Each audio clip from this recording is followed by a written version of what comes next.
As Pride Month comes to a close, I want to challenge my listeners just a bit and talk about what it means to come out as a submissive man. Hello, this is Viola Strepsata Volteri. Hello, this is Viola Strepsata Volteri. Hello, this is Viola Strepsata Volteri, and you're listening to Obedient Love. I once had a submissive who worked a very blue-collar, very masculine job, assembling cars in a factory. He was also a very devoted slave to my every need, and a foot fetishist. For a long time, he and the guys would hang out and shoot the shit. They would talk about their wives or girlfriends, and he would remain quiet and vague about our relationship.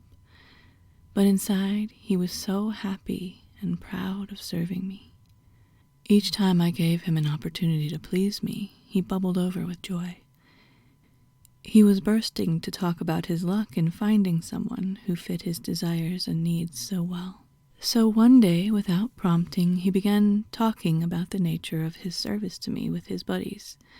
And guess what happened? You might imagine he'd be shunned or teased or seen as inferior. But instead, they were curious. They looked at my picture and they said they were impressed that he was with someone like me. And things just went on as usual. They knew him and liked him and had built a camaraderie with him over the years.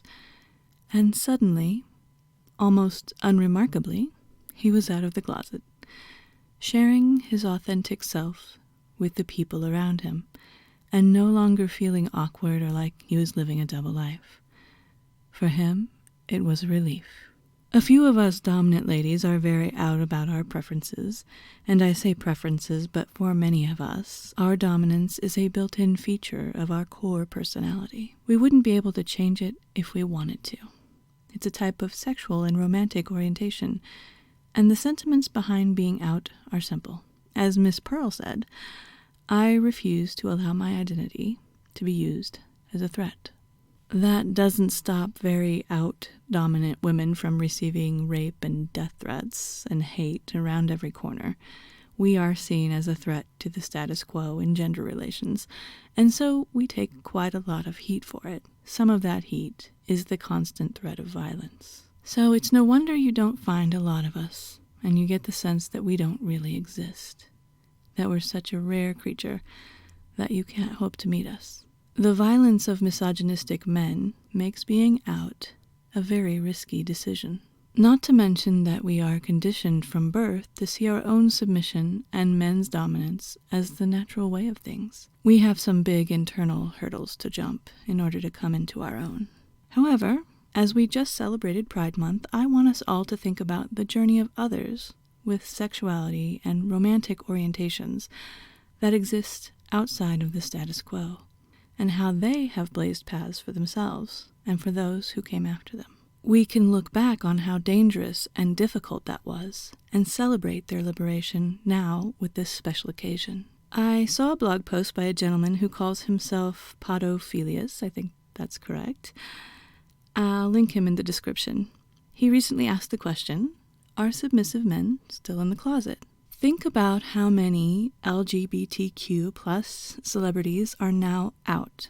The first openly gay NFL player just came out. Gay men are now represented in movies and TV often. Being homophobic in our current society is mostly considered bigotry and strange. But now think about how many submissive men are open and out about it. How many male celebrities can you think of that say it out loud in an interview? Can you think of even one? It's almost as if it's more acceptable to admit that you are sexually attracted to men than to admit that you are attracted to dominant women. That's patriarchy for you. It will do just about anything to protect male dominance, even as it openly accepts gay men into its ranks.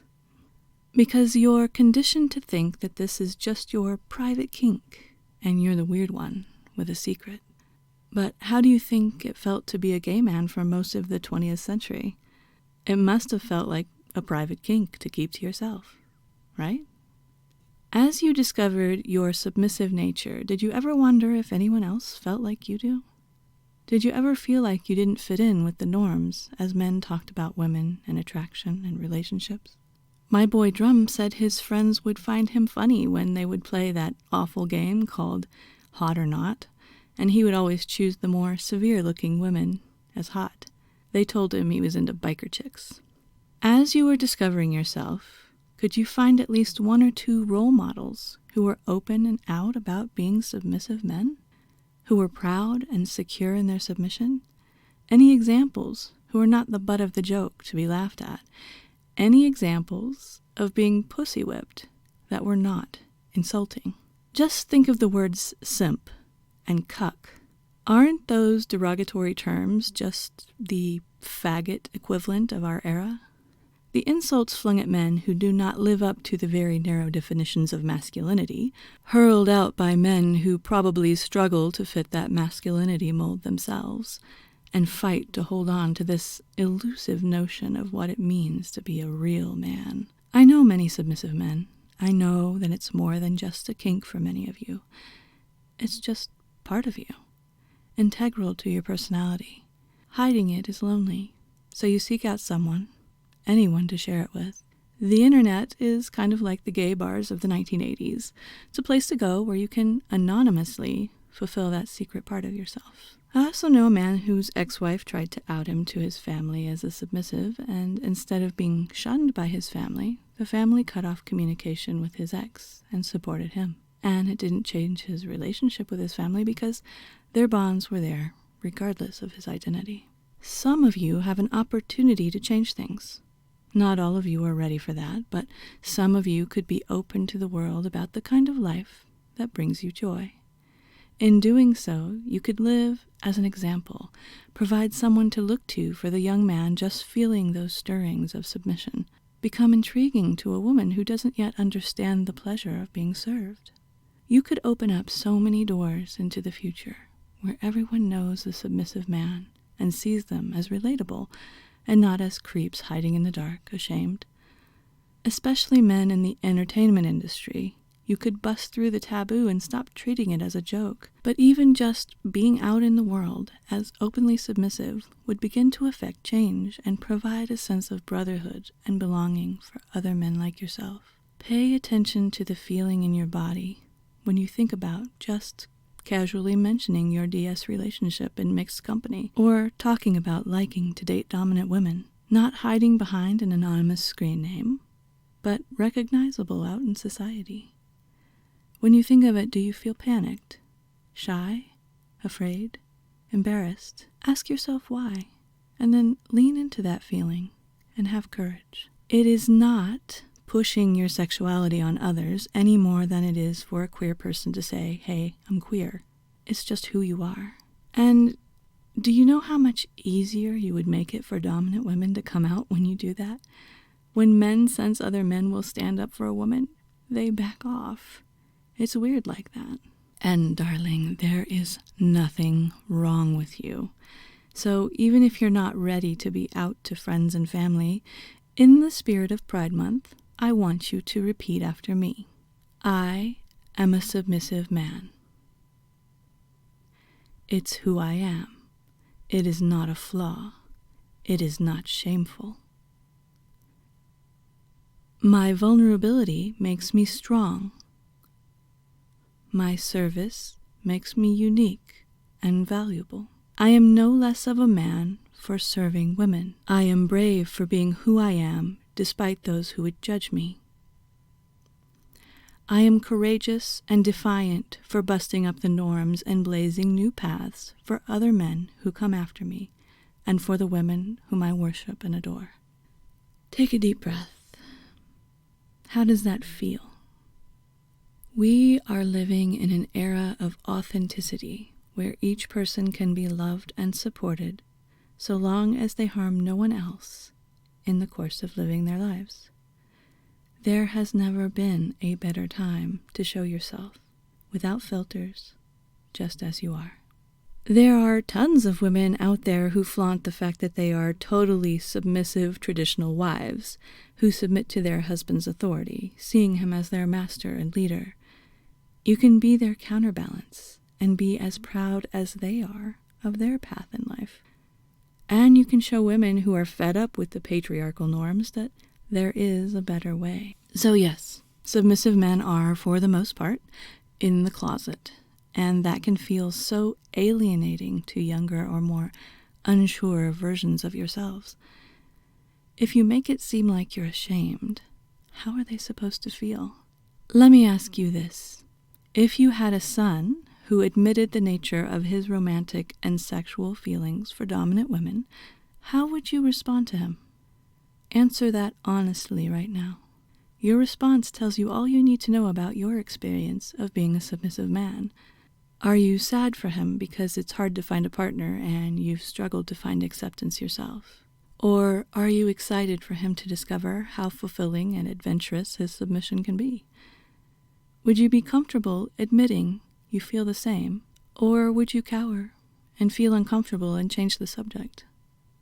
Would you make him feel accepted and understood? Can you accept yourself? Speaking of pride, I want to point out that the queer space is very inclusive. You don't have to sexually engage with men to be considered queer, and I see all sorts of articles and blogs and social media posts dedicated to reassuring you that if you like to be pegged by a woman, you're not gay. You're still straight as pins, even if you suck her strap on and take it up the butt. But I want you to stop for a minute and ask yourself, are you so homophobic that you need to be reassured that you're a normal heterosexual male? What's wrong with admitting that you don't fit into the heteronormative standard? What's wrong with calling yourself queer? You don't have to suck a man's dick to get your queer card. You don't have to be attracted to men. There's no proof of credentials required to identify as queer, because that's an open-ended term that wraps around anyone whose lifestyle, desires, or actions are not the biblical traditional gender roles and sexuality. Why not find inclusion in queer identity? I mean, you don't have to, but even if you identify as 100% straight and will fight to resist any other label and need reassurance that getting pegged doesn't make you gay, I guess I just want you to question why. I think you'll find a lot of shame, a lot of bigotry, and a lot of fear underneath it all. And I do know this is very difficult for some of you. I feel your longing, and I know there may be circumstances where you can't be out, and you can't even have a partner who fulfills your deepest needs and desires. It might, for example, end important relationships. Perhaps the environment for you to fully express yourself just isn't there. And if that's you, know I'm out here, blazing paths for all of us. And I'm here to chat if you need me. Reach out, and I will listen. Because you should never feel embarrassed about who you are, especially if it's more than a casual kink, and it's an integral part of who you are, how you feel, what you desire. There's nothing wrong with you, and society as a whole is slowly coming around to realize that. Only those in the extremes would judge you harshly, and trust me, we all know they are nut jobs. May the world come to a place where you can be out and proud. Do you have any submissive coming out stories? Please feel free to share in the comments, and happy Pride.